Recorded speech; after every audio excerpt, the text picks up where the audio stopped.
Welcome to रचित studying with logic YouTube channel. आज हम लेके आए हैं क्लास 10th का कोऑर्डिनेट ज्योमेट्री मैथमेटिक्स के टॉपिक है, बहुत इंपॉर्टेंट है बोर्ड के लिए। इसका एक लेक्चर हम लोग कर चुके हैं, आज सेकंड लेक्चर पर चलते हैं और देखते हैं कि इसका क्या कंसेप्ट हम लोग डिस्कस करेंगे।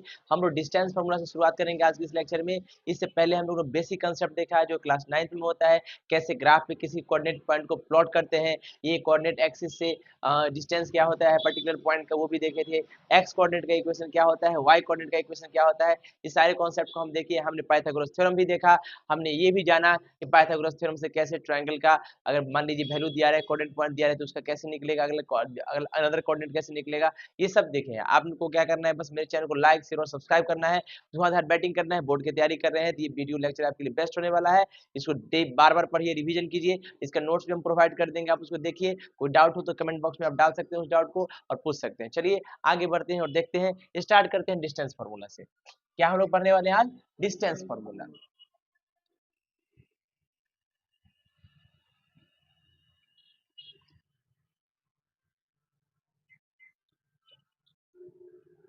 डिस्टेंस फार्मूला, डिस्टेंस फार्मूला को हिंदी में हम लोग दूरी सूत्र कहते हैं, ठीक है ना।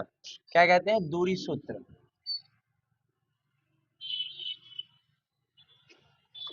ध्यान से देखिएगा क्या कॉन्सेप्ट है दूरी सूत्र का, ध्यान से देखिए। मैंने कहा the distance between two point, the distance between,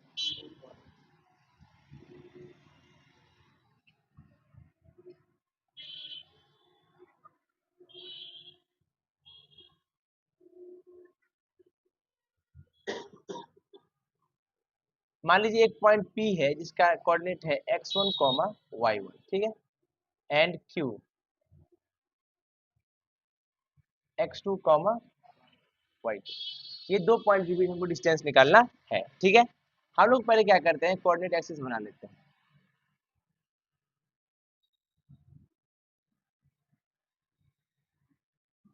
आप जानते हैं कि एक्स कोऑर्डिनेट है, एक्स ओ एक्स डैश होगा, ये वाई डैश ओ वाई होगा।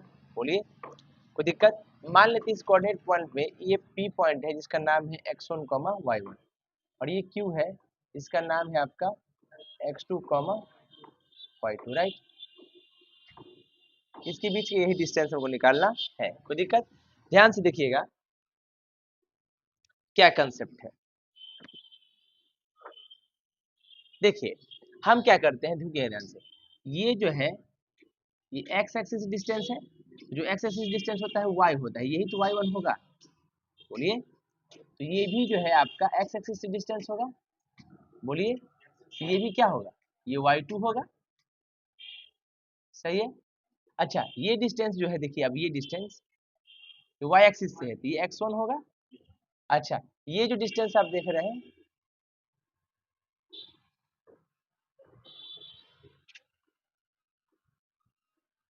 ये y एक्सिस से x2 होगा। बोलिए कोई दिक्कत, कोई समस्या? इसको यहाँ से यहाँ तक हम कर देते हैं, इसको ड्रॉ कर देते हैं, राइट। कोई दिक्कत? अच्छा ये जो डिस्टेंस है ये टोटल डिस्टेंस कितना है, x1, ये सॉरी x2, ये x2, ये भी x2। बोलिए, और ये x1, ये डिस्टेंस कितना, x2 माइनस x1, टोटल कितना है x2, उसमें से ये कितना घटेगा, x1, तो ये तब ये मिलेगा। समझ में आया? टोटल x2 है, यानी टोटल x2 है और इसमें से x1 घटा दिए तो ये कितना बचा, x2 में से x1 घट गया। बोलिए यस और नो। अच्छा ये टोटल डिस्टेंस कितना है, y2। बोलिए, और तो ये कितना होगा, y2 माइनस, क्योंकि y1 घट गया। बोलिए कोई दिक्कत, कोई तकलीफ, कोई समस्या? वाह, ये आप देख रहे हैं ये 90 डिग्री है, इस पॉइंट को हम n मान लेते हैं। क्या मान लेते हैं? इसको m माना गया है, इसको आपको माना गया है l, इस पॉइंट को क्या माना है l, इसको माना है q, इसको माना है p। कोई दिक्कत?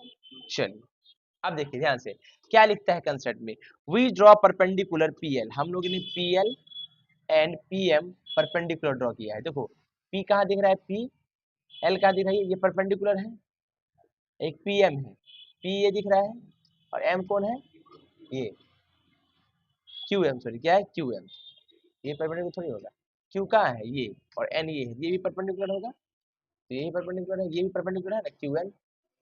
बोलिए, चलिए अब देखिए क्या कहता है, from points P and Q, ये पी पॉइंट से परपेंडिकुलर है और ये Q पॉइंट से परपेंडिकुलर है। सही है, आगे पढ़िए क्या लिखता है। फ्रॉम फिगर, फिगर से हम लोग क्या कह सकते हैं, देखो OL का वैल्यू कितना है x1 है, OM का वैल्यू कितना है x2 है, PL का वैल्यू कितना है y1 है, QM का वैल्यू कितना है y2 है। ठीक है, उसी प्रकार देखो PN जो है, देखो PN क्या है, ये जो PN है वही LM है, वही LM है, और उसका वैल्यू कितना है x2 माइनस का x1।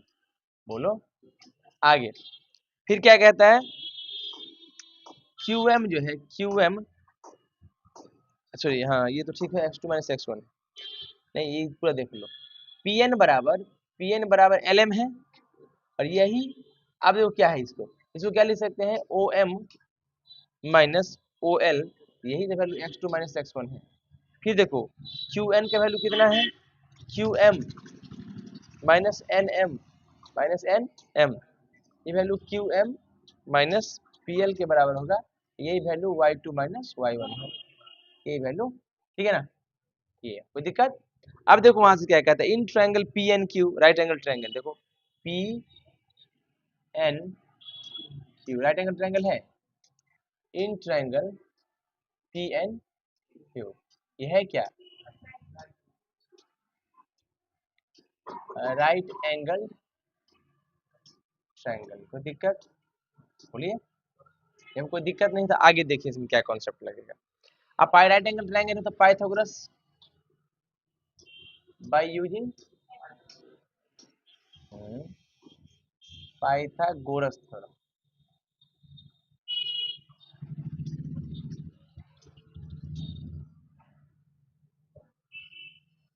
तो क्या पाइथागोरस थ्योरम जो है उसका यूज करेंगे, कैसे देखिए ध्यान से देखिएगा। मैंने कहा अब इसके पास ये क्या हाइपोटेनस है, तो पी क्यू का होल स्क्वायर बोलो इज इक्वल टू बेस का होल स्क्वायर, बेस कितना है पी एन का होल स्क्वायर प्लस परपेंडिकुलर का होल स्क्वायर क्यू एन, हाँ क्यू एन का होल स्क्वायर राइट। यहाँ से पी क्यू जो होगा इसके वैल्यू क्या होगा अंडर रूट पी एन का होल स्क्वायर प्लस, बोलो तो पी क्यू जो है, यही पी क्यू तो डिस्टेंस है, यही डिस्टेंस है ना, और ये है क्या पी एन का वैल्यू देखो निकालें x2 माइनस x1 का होल स्क्वायर, और क्यू एन का वैल्यू निकालें, हो गया, यही तो फॉर्मूला है। और ये क्या है, ये जो पी क्यू बराबर है, ये कह सकते हैं एब्सिसा है ना एक्स कोऑर्डिनेट, तो ये क्या लिखेंगे डिफरेंस ऑफ अब्सिसा का whole square plus difference of ordinate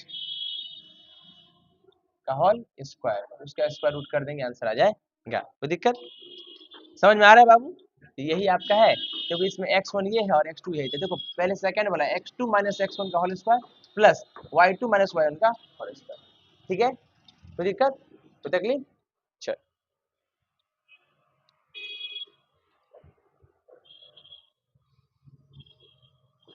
समझ में आया, कोई दिक्कत। अब देखो ध्यान से, अगर हम देखो यहाँ से एक लाइन ड्रॉ करते हैं, ठीक है ना, इस पॉइंट P को ओरिजिन पे डाल देते हैं, ये O है और ये Q पॉइंट है, और Q पॉइंट का नाम देते हैं x, y, क्योंकि ओरिजिन का कोऑर्डिनेट हम जानते हैं 0, 0 होता है। अब इस दोनों के बीच का डिस्टेंस अगर कोई पूछेगा तो कैसे डिस्टेंस निकालेंगे, मान लो OQ डिस्टेंस होगा, ये क्या होगा अंडर रूट x2 क्या होगा x माइनस 0 का whole square plus y2 y minus y1 0 का होल स्क्वायर राइट। तो OQ का वैल्यू डिस्टेंस क्या हो जाएगा OQ का वैल्यू कितना हो गया under root x square plus y square right. याद रखिएगा डिस्टेंस जो ओरिजिन से होता है ये x square plus y square होता है, क्योंकि इसमें जो कोऑर्डिनेट होगा वही तो करेंगे, कि ये 0, 0 है ना, तो x2 हो जाएगा ये x और x1 हो जाएगा 0, y2 हो जाएगा y, y1 हो जाएगा 0। इसे ओरिजिन से डिस्टेंस जो होता है ये होता है, लिखा भी है O is the origin 0, 0 and P is x, y any point, then OP का वैल्यू कितना हो जाएगा देख रहे हो ना, OQ हम ले लिए हैं OP भी हो सकता है, पॉइंट जो भी ले सकते हैं, कोई दिक्कत समझ में आया बाबू, कोई तकलीफ।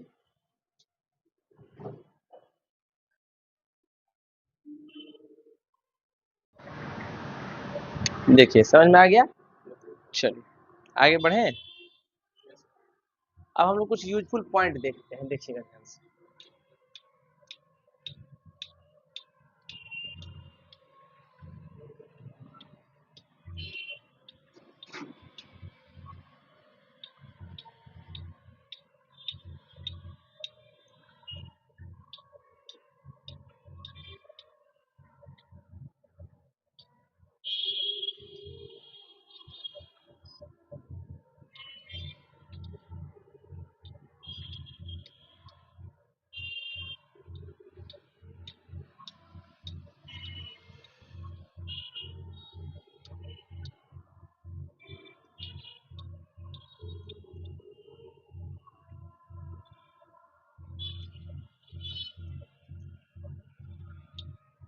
सम यूजफुल पॉइंट्स ध्यान से देखिए। पहला कहता है in order to prove that a given figure, अगर आपको कोई फिगर को प्रूव करना है, कोई फिगर को, square prove that the four sides are equal. क्या है, मान लीजिए कि अगर कोई भी गिवन फिगर है ना, कोई भी गिवन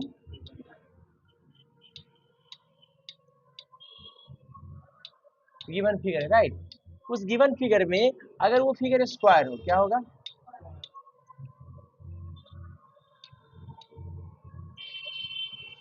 ये होगा स्क्वायर। तो कहता है स्क्वायर अगर हो तो prove that the four sides are equal and the diagonals are also equal. इसमें आपको ये प्रूव करना है कि A B, B C, C D और डी ए, ये चारों साइड इक्वल है, और जो डायगोनल होगा ए सी और डी बी, ये भी इक्वल होगा, राइट। कोई दिक्कत समझ में आ रहा है? अच्छा, अगला कंसेप्ट देखिए, कहता है rhombus prove that four sides are equal. अगर रोम्बस हो, और क्या हो, रोम्बस हो, तो उसका भी आपको चारों साइड को इक्वल प्रूव करना। रोम्बस का क्या होता है, चारों साइड इक्वल होता है, राइट, चारों साइड इक्वल होता है, इसको प्रूफ कीजिए। अगला कहता है रेक्टेंगल, अगर रेक्टेंगल है तो आपको रेक्टेंगल में क्या प्रूफ करना होगा, अपोजिट साइड्स इक्वल होगा, ये साइड इसके इक्वल और ये साइड इसके इक्वल, इसको प्रूफ करना पड़ेगा, राइट। पैरेललोग्राम होगा, क्या होगा,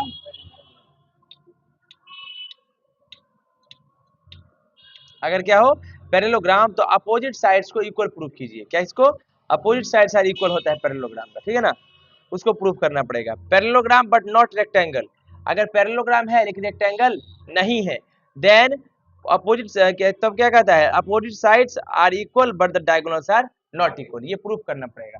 और इस सब जो इक्वल प्रूफ कर रहे हैं उसमें क्या कर रहे हैं, डिस्टेंस फॉर्मूला लगा रहे हैं, वही कहना चाहता। हर बार जब इक्वल प्रूफ कीजिएगा तो दो पॉइंट के बीच का डिस्टेंस ही तो निकालिएगा, ये साइड का वैल्यू कैसे निकलेगा, डिस्टेंस फार्मूला से। आगे, rhombus but not a square, rhombus है लेकिन स्क्वायर नहीं है, तो इसके सारे साइड्स इक्वल होंगे लेकिन डायगोनल्स इक्वल नहीं होगा, ये प्रूव करना पड़ेगा। आगे कहता है for three points to be collinear prove that the sum of the distances between two pairs of points is equal to the third of pair of point. अगर तीन पॉइंट्स कोलिनियर हो, कोलिनियर मतलब होता है एक ही लाइन में,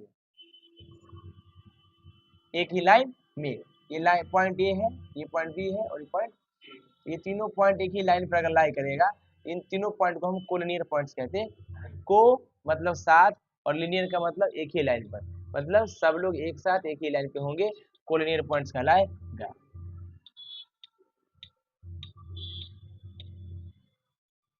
सही है कि नहीं, चलिए, तो दिक्कत ध्यान से देखिए।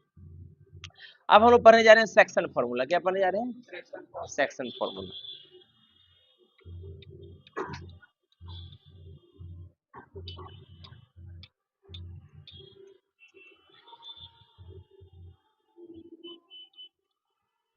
सेक्शन फॉर्मूला,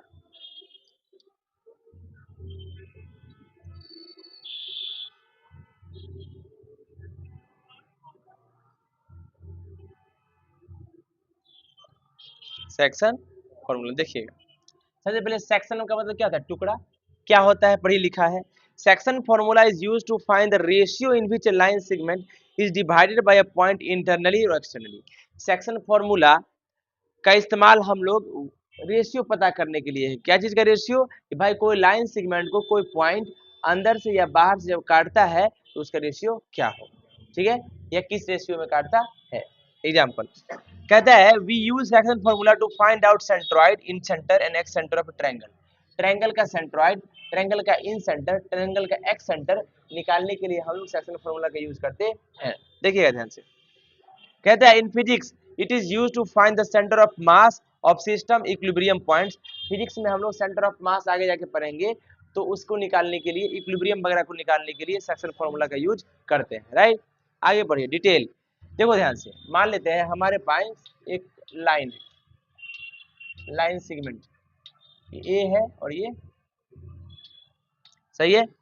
इस लाइन सेगमेंट को मान लो ये पी पॉइंट जो है वो m/n रेशियो में काटता है, m/n रेशियो में काटता है, मतलब एक पार्ट इतना बड़ा होगा, एक पार्ट इतना बड़ा होगा, ठीक है, कोई दिक्कत।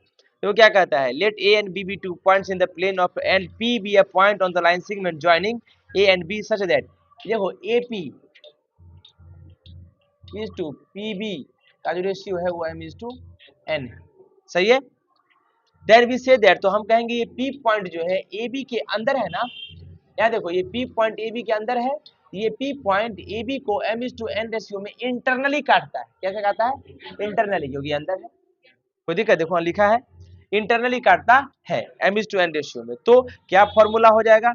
फॉर्मूला हो जाएगा आपका सेक्शन फॉर्मूला का, ध्यान से देखिएगा, इसका फॉर्मूला है तो एक्स कोऑर्डिनेट, इस पी पॉइंट का मान लेते हैं एक्स कोऑर्डिनेट एक्स होगा, वाई कोऑर्डिनेट वाई होगा। इसका एक्स कोऑर्डिनेट निकलेगा कैसे, देखो ध्यान से, इसको हम मान लेते हैं x1, y1, ये कितना हो जाएगा, है ना, देखो x, इसका कोऑर्डिनेट x से कैसे निकलेगा, m x2 plus n x1 divide by m plus n, x coordinate में x था, तो y कोऑर्डिनेट कैसे निकलेगा, m y2 plus n y1 divide by m plus, ये हो गया सेक्शन फॉर्मूला का इंटरनल डिवीजन, ठीक है, सेक्शन फॉर्मूला का इंटरनल डिवीजन, कोई दिक्कत, यही था। फिलहाल इसका प्रूफ का आवश्यकता नहीं है, इसका प्रूफ का आवश्यकता नहीं है, ठीक है।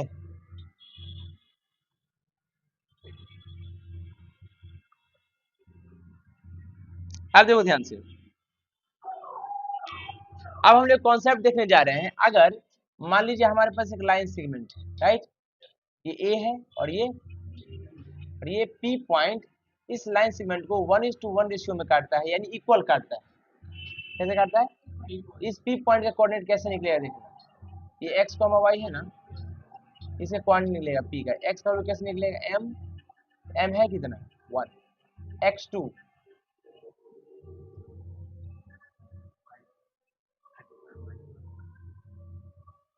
m x2 plus n x1 divide by m plus n 1 plus 1, y कैसे निकलेगा, m y2 plus n y1 divide by m plus n, ये हो जाएगा x2 plus x1 by 2 y2 plus y1 by, ठीक है। तो ये फॉर्मूला याद रखना है कि जब इक्वल रेशियो में काटता है तो दोनों एक्स कोऑर्डिनेट को जोड़ के 2 से डिवाइड, और इक्वल रेशियो में काटेगा तो y का वैल्यू कैसे निकलेगा, y कोऑर्डिनेट को जोड़ से 2 से डिवाइड, राइट, कोई दिक्कत। अब देखिए ध्यान से देखिएगा, ये जो अभी कॉन्सेप्ट पढ़ाने जा रहे हैं उस कॉन्सेप्ट को दिमाग में रखना है।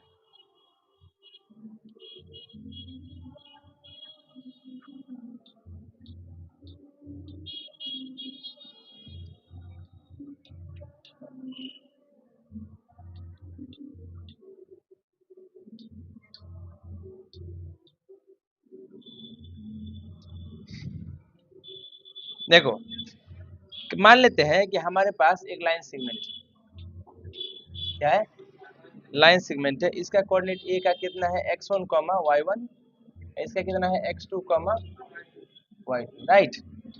अब इसको पी पॉइंट जो है वो m/n रेशियो में काटता है, किसके m/n रेशियो में काटता है, ठीक है ना, कोई दिक्कत। अब देखो ध्यान से, अब हम लोग क्या करते हैं, इंटरनली काटता है, कैसे काटता है, इंटरनली, तो हम लिख सकते हैं m/n को ऐसे लिख सकते हैं, देखो तो m/n/1 लिख दिए।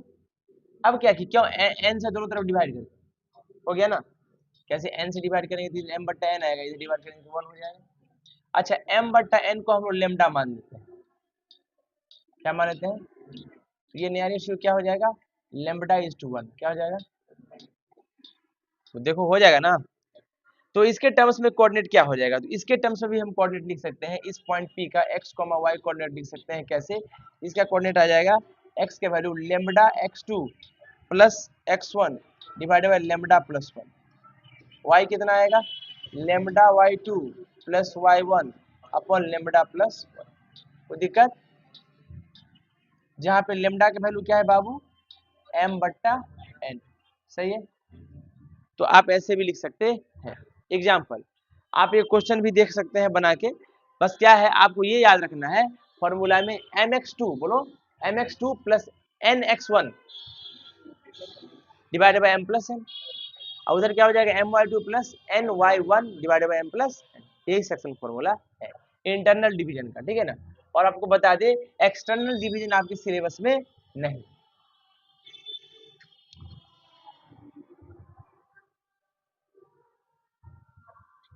एक्सटर्नल डिवीजन आपके सिलेबस में नहीं है, लेकिन फिर भी एक्सटर्नल डिवीजन का देख लीजिए फॉर्मूला।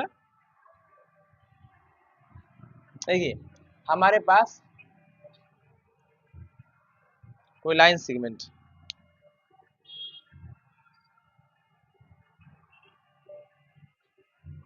ये P है, नहीं सॉरी A मान लो, इसको B मान लो, और ये P है। देखो ये भी लाइन सेगमेंट है ना, इस ए बी लाइन सेगमेंट का कोऑर्डिनेट x1, y1, इसका कोऑर्डिनेट x2, ये P हो गया x, सही है। तो ये लाइन सेगमेंट था, इसको P पॉइंट एक्सटर्नली बाहर है, इसके P पॉइंट बाहर काट रहा, इसका कोऑर्डिनेट कैसे निकलेगा वही सेम चीज x बराबर m x2 प्लस की जगह माइनस हो जाएगा nx1 divided by m minus हो गया। तो दिक्कत है क्या? y इक्वल्स टू क्या हो जाएगा ny1 divided by m minus. ये एक्सटर्नल डिवीजन हो गया, ये सिलेबस में नहीं है लेकिन फिर भी ठीक है। कोई दिक्कत? बोलिए। देखो याद रखना रेशियो जब नहीं दे कि किस रेशियो में काटता है, रेशियो नहीं दे तो हम लोग अपने मन से मान लेंगे लेम्डा इज टू 1 रेशियो में काटता, बोलेंगे भाई तुम लेम्डा इज टू 1 रेशियो में काटते हो, राइट। और यहाँ m की जगह क्या देंगे लेम्डा, n की जगह क्या देंगे 1, आंसर आ जाएगा, ठीक है ना। कोई दिक्कत? रेशियो नहीं दे तो, राइट। देख हम लोग एप्लीकेशन देखने जा रहे हैं सेक्शन फार्मूला के, है ना।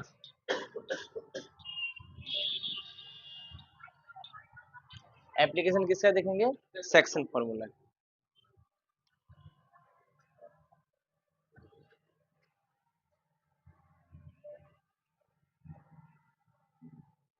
एप्लीकेशन ऑफ सेक्शन फार्मूला, ठीक है। देखिए ध्यान से, पहला है इसका सेंट्रोइड, क्या है,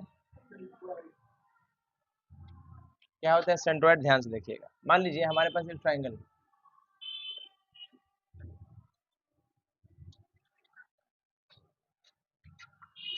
ये पॉइंट ए है, ये पॉइंट ये, इसका कोऑर्डिनेट है x2, y2, ये है x3, y3, और ये है x1, राइट। ये है, सुनिएगा ध्यान से। अब देखिए लिखा है क्या, the coordinate of centroid of the triangle whose vertices are, vertices दिया है इसका ये, ठीक है। अब इसका कोऑर्डिनेट लिखना है, क्या लिखना है कोऑर्डिनेट। कोऑर्डिनेट के लिए क्या क्या है, यहाँ से हम लोग एक मेडियन ड्रॉ करेंगे, यहाँ से भी और यहाँ से भी, ये तीनों इस जगह पे इंटरसेक्ट किया, तो जो मीडियन होता है जो इंटरसेक्ट करता है ट्रायंगल के अंदर, इसी इंटरसेक्शन पॉइंट को हम लोग सेंट्रोइड कहते हैं। क्या कहते हैं? मतलब point of intersection of all the median inside the triangle is called centroid, ठीक है। सेंट्रोइड का कोऑर्डिनेट कैसे निकलता है, देखिए ध्यान से। इसका कोऑर्डिनेट है, हम मान लेते हैं इस सेंट्रोइड को जी से दिखाते हैं, कैपिटल जी से सेंट्रोइड को डिनोट किया जाता है। जब इसका फॉर्मूला लिखोगे ना, याद रखना ये 2:1 रेशियो में सब काटता है एक दूसरे को, 2:1 रेशियो में, 2:1 रेशियो में काटता है। तो देखिए 2:1 रेशियो में काटता है, इसका हम कोऑर्डिनेट मान लेते हैं कि तुम x, y हो। इसका कोऑर्डिनेट कैसे निकलता है, x कोऑर्डिनेट, देखो x कोऑर्डिनेट निकालने के लिए x1 plus x2 plus x3 divided by 3। Y coordinate के लिए y1 plus plus y3 divided, यही सेंट्रॉइड का कोऑर्डिनेट है। बोल दिया सर, बोलिए, समझ में आया?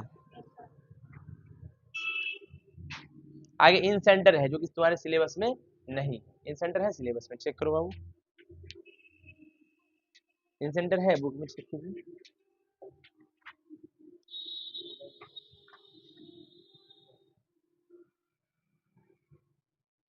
सेंट्रॉइड है ना, इन सेंटर नहीं, इन सेंटर नहीं।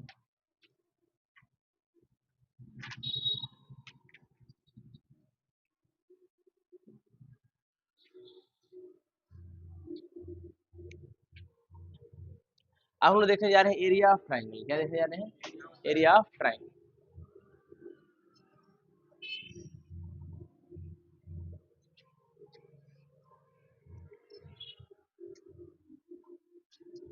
देखो, कहता है in previous classes, area of triangle के पहले देख लेते हैं कॉन्सेप्ट का। एरिया ऑफ ट्राइंगल कहता है in previous classes we learn a formula to compute area of triangle. हम लोग एरिया ऑफ ट्राइंगल का फार्मूला देखें। एरिया ऑफ ट्राइंगल क्या देखें? हाफ इंटू बेस इंटू, देखें बाबू। चलिए, फिर क्या कहता है? साथ ही हम लोगों ने डिफरेंट साइड्स दिया जाए तो भी एरिया ऑफ ट्रायंगल को निकालने का फॉर्मूला देखा है। भाई ये तो परपेंडिकुलर और हाइट दिया रहेगा, सॉरी बेस दिया रहेगा तब, और कोई ट्रायंगल का जब अलग अलग साइड रहता है तो उसके लिए हीरोन्स फॉर्मूला लगाते हैं, राइट। इसमें एस जो होता है वो सेमी पेरीमीटर होता है, उसका वैल्यू होता है A plus B plus C by 2।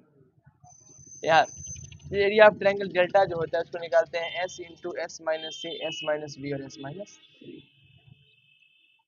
सही है बाबू। लेकिन अब कहता है कि जब मान लीजिए आपको किसी भी ट्रायंगल का, किसी भी ट्रायंगल का वर्टाइसिस दिया रहे, यानी वर्टेक्स दिया रहे,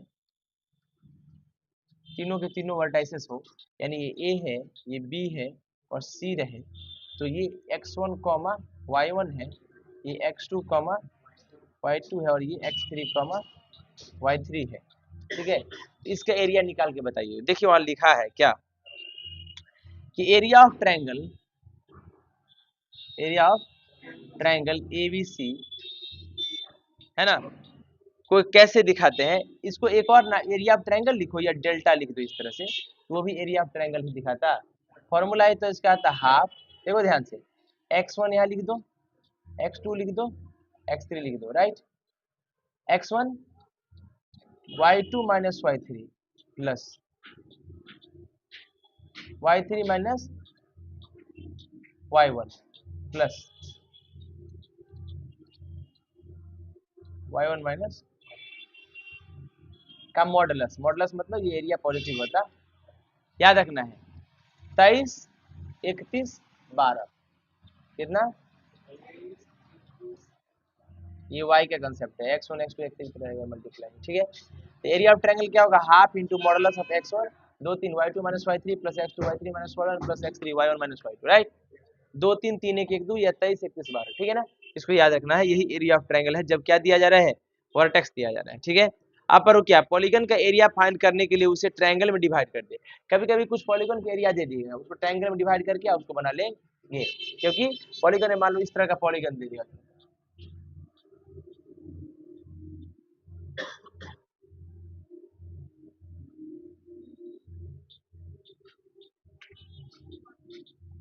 है ना। इसको यहाँ से हम ये कर देते हैं, यहाँ से हम ये कर देते हैं, दो ट्रायंगल हो गया, इसके एरिया निकाल लो, ये रेक्टेंगल हो गया, इसके एरिया निकाल लो, सबका सम कर दो, आपका आ जाएगा, राइट। ठीक है ना, बोलिए। देखो नीचे लिखा है कॉलिनियर पॉइंट्स होते हैं 3 पॉइंट्स, जब 3 पॉइंट्स है ना, जब 3 पॉइंट्स एक ही लाइन पे हो, है ना। क्या लिखा है पढ़ो? अगर 3 points A B C are collinear, collinear होगा एरिया ऑफ ट्रायंगल, उस केस में एरिया ऑफ ट्रायंगल क्या हो जाता है? 0 हो जाता। क्यों? कि जब सब एक ही लाइन एक ही पॉइंट पर होगा तो सब आपस में कट के 0 हो जाएगा, राइट। तो एक ही पॉइंट न बन जाएगा, एक ही लाइन बनाया जाएगा, जीरो हो जाएगा। समझ में आ रहा है? एरिया ऑफ ट्रायंगल क्या हो जाएगा, जीरो हो जाएगा। ये कंप्लीट कॉन्सेप्ट हमारा कोऑर्डिनेट ज्योमेट्री का था। अब जो है हम लोग अगले लेक्चर को देखते हैं। तब तक के लिए धन्यवाद, मिलते हैं अगले लेक्चर में। Thank you so much.